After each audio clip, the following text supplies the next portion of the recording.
Radhe Radhe. Wisdom channel में आप सबका स्वागत है। आज के इस वीडियो में हम कीड़ी नगरा सींचने की कहानी सुनेंगे। संक्रांति से कीड़ी नगरा सींचने का व्रत लिया जाता है और अगली संक्रांति पर कीड़ी नगरा सींचने के व्रत का उद्यापन किया जाता है।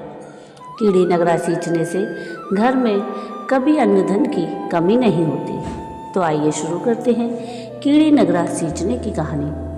एक गांव में एक बुढ़िया माई रहती थी। उसके 2 बेटे और बहू थे। बुढ़िया माई भगवान श्री हरि विष्णु की परम भक्त थी।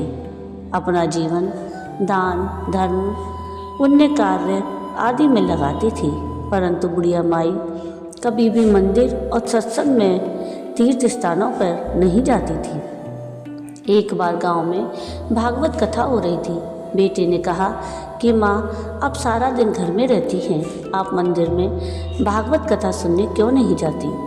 बुढ़िया माई ने बेटे का मन रखने के लिए कह दिया कि आज जाऊंगी, परंतु वह नहीं गई। ऐसा करते करते 6 दिन निकल गए। बुढ़िया माई के बेटे ने कहा कि माँ, आज अंतिम दिन है, आज तो कथा सुनने आपको जाना ही पड़ेगा। सारा दिन घर का काम करके बुढ़िया माई ने जाते जाते इतनी देर कर दी कि अंतिम दिन की भागवत कथा भी समाप्त हो गई। भगवान श्री हरि विष्णु सन्यासी का रूप धारण करके बुढ़िया माई के पास आए और बोले कि बुढ़िया माई, तुम कहाँ जा रही हो? बुढ़िया माई ने कहा कि मैं भागवत कथा सुनने जा रही हूँ। तब सन्यासी रूपधारी भगवान श्री हरि विष्णु ने कहा कि अब इतनी देर से क्यों जा रही हो? वहाँ तो कथा समाप्त हो गई, अब वहाँ जाकर क्या करोगी? तो बुढ़िया माई ने कहा कि अब घर से निकली हूँ तो जाकर ही आऊँगी। सब सन्यासी रूपधारी भगवान श्री हरि विष्णु ने कहा कि अब कथा समाप्त हो गई, भक्त लोग भी अपने अपने घर चले गए, अब तुम वहाँ से क्या लाओगी? तो बुढ़िया माई बोली, कुछ नहीं तो मैं वहाँ से एक ईंट ही उठा लाऊंगी। तो सन्यासी रूपधारी भगवान श्री हरि विष्णु बोले, तुम वहाँ से मिट्टी की ईंट लाओगी, उसके बदले में मैं तुम्हें एक सोने की ईंट दे देता हूँ। बुढ़िया माई ने ईंट ले ली और घर की तरफ चल पड़ी और विचार करने लगी कि यदि यह ईंट मैं घर लेकर जाऊंगी तो बेटे बहू झगड़ने लगेंगे। इसलिए घर के आंगन में बाहर ही बुढ़िया माई ने वह ईंट जमीन में गाड़ दी।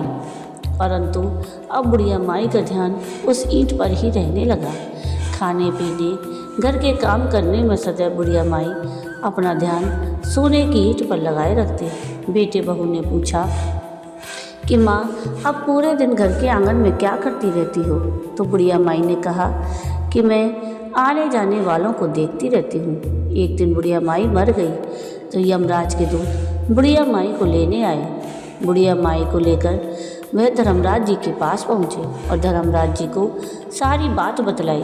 धर्मराज जी ने बुढ़िया माई को कुतिया की यूनी दे दी और कुतिया उसी पेड़ के नीचे बैठी रहती। बुढ़िया माई की बहू ने कहा कि इस कुतिया को यहाँ से भगाओ, नहीं तो यह बच्चों को काट जाएगी। तो उसके बेटे ने उसकी पीठ पर एक लकड़ी मारी और बुढ़िया माई मर गई और उसको सर्प की योनि मिली।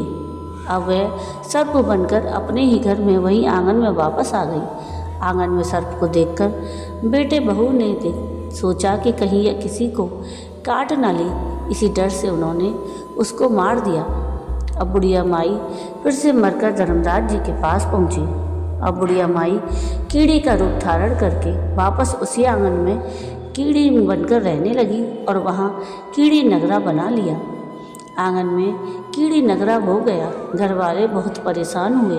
घर वाले भोजन भी नहीं बना रहे थे और मन ही मन वह उन्हें का स्मरण करने लगे। तब भगवान श्री हरि विष्णु सन्यासी का रूप धारण करके आए और बोले कि कुछ खाने को दे दो। तो घर वालों ने कहा कि महाराज, हमारे खाने को कुछ भी नहीं बनाया हमने तो, क्योंकि हमारे घर में कीड़ी नगरा हो गया है, आप ही इसका कुछ उपाय बतलाइए। तब महाराज जी ने आंगन में खुदाई की और सोने की ईंट निकाली और दोनों बेटों को दे दी। कहा कि तुम तुम्हारी माँ के नाम से दान पुण्य करना, धर्मशाला बनवाना, स्कूल बनवाना, प्याऊ लगवाना, गौशाला में गाय के चारे खाने की व्यवस्था करना। परंतु दोनों बेटे आपस में झगड़ने लगे कि तू दान कर, तू दान कर। किसी ने बुढ़िया माई के नाम से कोई दान नहीं किया और कीड़ी नगरा वहाँ उसी स्वरूप में स्थापित रहा। कुछ दिन बाद वह सन्यासी वापस आए और बुढ़िया माई के बेटों ने भगवान स्वरूपधारी सन्यासी महाराज से कहा कि हमारी घर की हालत तो वैसी की वैसी ही है, कीड़ी नगरा तो वैसे का वैसा ही है। तब साधु रूपधारी भगवान श्री हरि विष्णु ने कहा कि वह सोने की ईंट के टुकड़े लाओ और उन्हें बेचकर उनसे जो भी धन मिले उसे तुम्हारी माँ के नाम से दान पुण्य करो। इस कीड़ी नगरा पर शक्कर और आटा डालो। तुम ऐसा करोगे तो तुम्हारी माँ को मोक्ष की प्राप्ति होगी और उनके घर से कीड़ी नगरा चला जाएगा। उन्होंने वैसा ही किया जैसा भगवान विष्णु ने उनसे करने के लिए कहा। उनके ऐसा करते ही उनके घर से कीड़ी नगरा चला गया। जो व्यक्ति प्रतिदिन सुबह आटा और शक्कर कीड़ी नगरे पर डालता है वह सदैव धनवान, पुत्रवान, सुख संपन्न और शांति से जीवन यापन करता है। उसके घर में कभी कोई कष्ट नहीं आता है। उसका जीवन सदा सर्वदा आनंद से व्यतीत होता है। उसके परिवारजन उसे अत्यधिक स्नेह प्रदान करते हैं। कीड़ी नगरा प्रतिदिन सींचने से, जुड़ी नगरी की कहानी सुनने से, दान पुण्य और धर्म कार्यों में रुचि लगाने से जीवन उत्तम हो जाता है। बोलिए श्री हरि विष्णु की जय। तो ये थी कीड़ी नगरा सींचने की कहानी। आपको आज की ये कहानी कैसी लगी मुझे कमेंट करके ज़रूर बताइएगा।